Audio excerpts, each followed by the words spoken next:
ஏறத்தான் இருந்தேன். என் தம்பியா வேணாம் இந்த படிக்கட்டு எல்லாருமே அதுலதான் ஏற வான்ட்டான். நான் வரும்போது இது தேவைப்படாது விசை ஏணி வச்சிருக்க தட்டினா கரன்னு கொண்டு விட்டுரும்.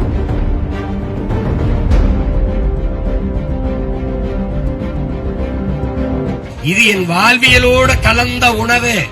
எந்த கொம்பாதி கொம்பனுக்கு விட்டு கொடுக்க முடியாது. தேவையில்லாத வேலைய வானையர் கல்லறக்கிறவனை கைது செய்தவர் 6 மாசம்தான். ஒரு நாள் இந்த அதிகாரம் எனக்கு சிக்கும் வச்சு செஞ்சு விட்டுருவேன். பூராத்தை வச்சு செஞ்சு விட்டுருவேன். கல்லை விஷம் என்கிறார்கள். அப்போது டாஸ்மாக் கடையில் விற்கிற பீர் பிராண்டி விஸ்கி எல்லாம் மிளகு ரசமா என்ற கேள்வியை கேட்க நமக்கு தோன்றுகிறது. கல் நஞ்சு என்றால் கல் மது தடை செய்ய வேண்டும் என்றால் நீங்கள் அரசு நடத்துகிற டாஸ்மாக் கடையில் விற்கிற பீர் பிராண்டி விஸ்கி ரம்மு ஜின் எல்லாம் கோயிலில் கொடுக்கிற தீர்த்தமா புனித நீரா என்ற கேள்வியை நாம் எழுப்ப வேண்டியிருக்கிறது.